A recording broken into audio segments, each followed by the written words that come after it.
Bonjour Alain Marceau. Bonjour. Première question, Manuel Valls le répétait ce matin sur Europe 1, aucun lien ne peut être fait entre ces trois faits marquants de l'actualité. Je le rappelle, jouer les tours, Dijon, Nantes, hier soir encore avec cette voiture folle. Le parquet antiterroriste a été saisi pour jouer les tours. On parle de déséquilibré pour l'affaire de Dijon et de Nantes. Est-ce qu'on minimise les faits ? Eh bien écoutez, je voudrais m'adresser aux procureurs de la République, aux différents procureurs de la République compétents qui ont été saisis.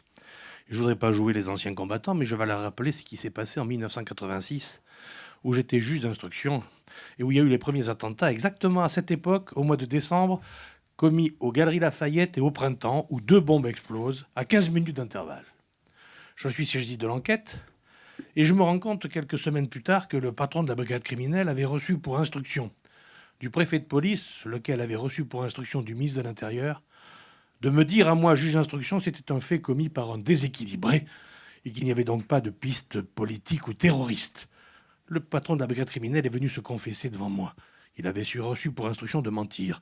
Alors je m'adresse à mes collègues procureurs de la République et je leur dis, faites votre enquête, soyez prudents et en aucun cas ne tenez pour sûreté, pour sécurité et pour vérité ce que vous disent les politiques.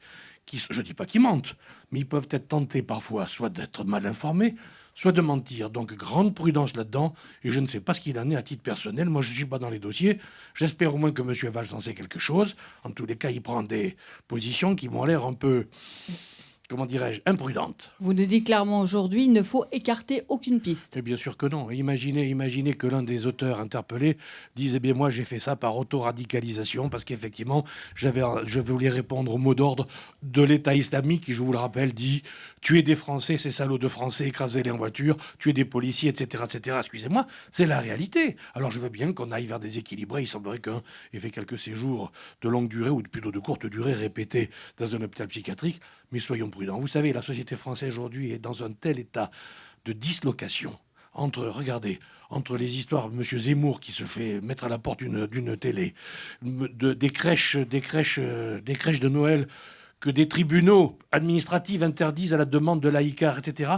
Nous sommes actuellement dans une société qui est en voie de fragmentation. C'est très grave. Je n'ai jamais vu la société française dans cet état. Alors, vous connaissez le principe de cette Absolument. émission Europe Midi. On vous interpelle ici à Europe 1 en studio, mais aussi au standard au 3921. Et j'appelle Antoine, justement, qui est avec nous. Bonjour. Oui. Est-ce que vous pensez que ces 3 événements récents vont faire appel à un dispositif particulier pour renforcer, par exemple, Vigipirate autour des lieux fréquentés dans les grandes villes ? Non, je ne pense pas. Je pense qu'on fait à peu près tout ce que l'on peut pour protéger. Mais écoutez, dans quel monde vivons-nous aujourd'hui en décembre 2014 en France ? Nous avons un ministre de l'Intérieur qui a décidé de faire protéger les commissariats de police et les policiers par d'autres policiers. Alors j'attends que maintenant ils nous disent mais qui va protéger les policiers qui protègent les policiers ? Je ne sais plus où on en est sincèrement, c'est n'importe quoi. Nous sommes dans une société aujourd'hui en état de dislocation et prendre des mesures supplémentaires, vous savez, n'oubliez pas une chose, nous sommes engagés en Irak. On est pour, on est contre. À titre personnel, je suis contre et je voterai contre le 13 janvier lorsqu'on va nous demander de prolonger notre intervention en Irak. Nous sommes intervenus en Irak pour faire je ne sais pas quoi d'ailleurs au demeurant. Et la conséquence, c'est que les gens de l'État islamique disent à tout un tas d'individus qui se sont sans doute radicalisés, allez commettre des attentats en France. Alors qu'est-ce que vous voulez que l'on fasse en face de tout cela ? Se retirer d'Irak.